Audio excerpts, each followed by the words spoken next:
I still remember how it was, lost and lonely without a cause, shades of gray on empty blue, hopeless changes I was going through. But then you came and you brought me home, rescued me from all alone, lifted me right out of time, soothed my spirit and you changed my mind. And you got me running and rolling like the sea, and I didn't know how strong love could be. You got me running and rolling like the sea, and I didn't know how strong love could be.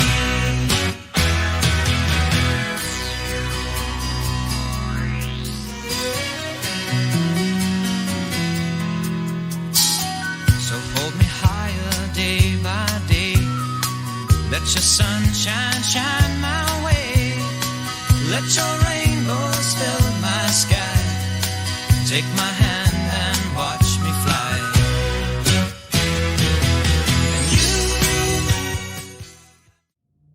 Hi, my name's Scott Miller, and I'm the pastor at the Wilmington United Methodist Church. I want to invite you to join us for worship on Sunday on Facebook Live at 10 a.m., or you can watch it afterwards at any point. This week's theme is I Choose Grace. The song you heard coming in was by Gene Cotton. The song is called You've Got Me Running, and it was off of his album Rain On. You may have heard it on the radio. I still remember how it was, lost and lonely without a cause, shades of gray on empty blue, hopeless changes I was going through. But then you came and you brought me home, rescued me from all alone, lifted me right out of time, soothed my spirit and changed my mind.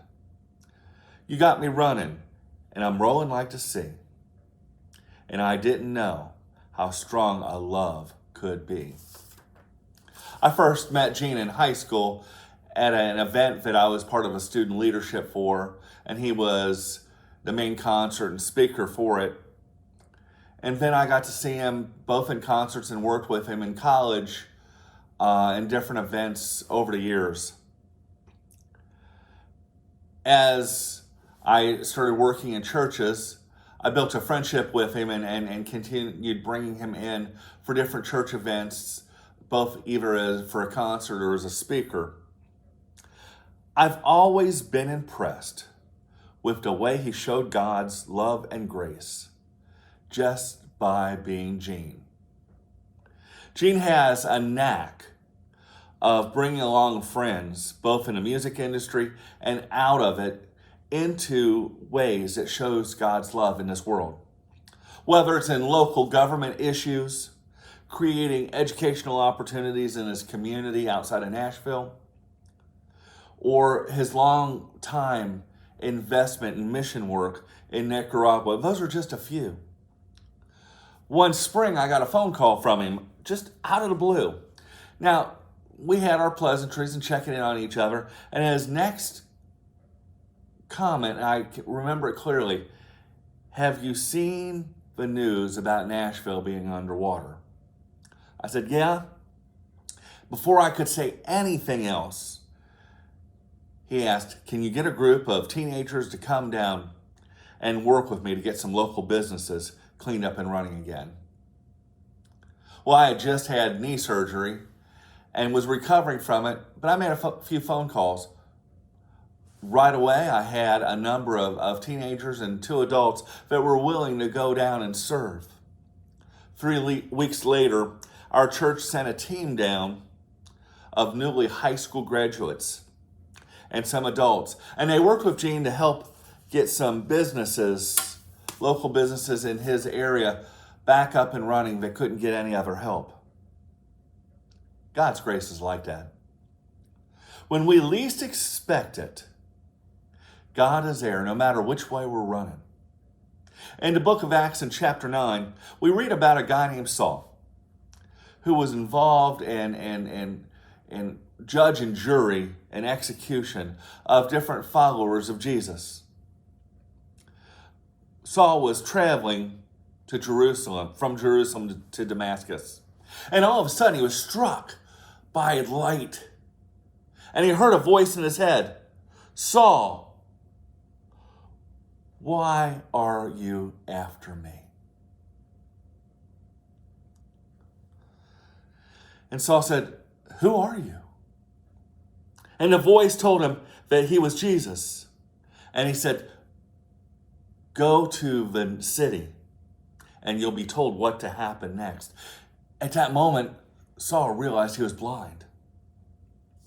To make a long story short, he went to Damascus. He got his sight back. He repented for everything he did. He changed his name to Paul and then became the great missionary of the church. God's grace is like that. We don't deserve it, but it's offered anyway. We need to find new ways to offer grace during these times. We need to be the hands and feet of Jesus by showing God's love to all who are in need.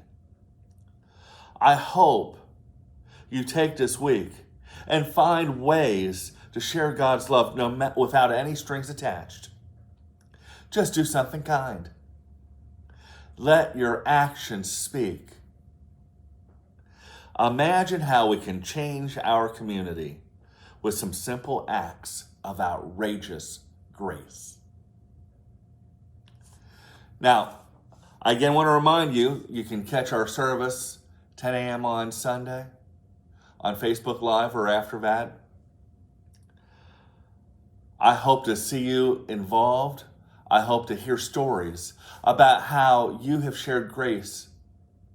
If that happens and you've been involved in that, send a message, send an email, text. Share with me the stories and I'll try and share them later. Now you've heard enough about me, or enough from me. Here's another song that was on the radio by Gene Cotton called Like a Sunday in Salem from his album Save the Dancer. There was a lights out television show. There was a Amos and Andy on the radio, and a man on the hill running around, don't you know, saying everybody here got to go, saying everybody here got to go.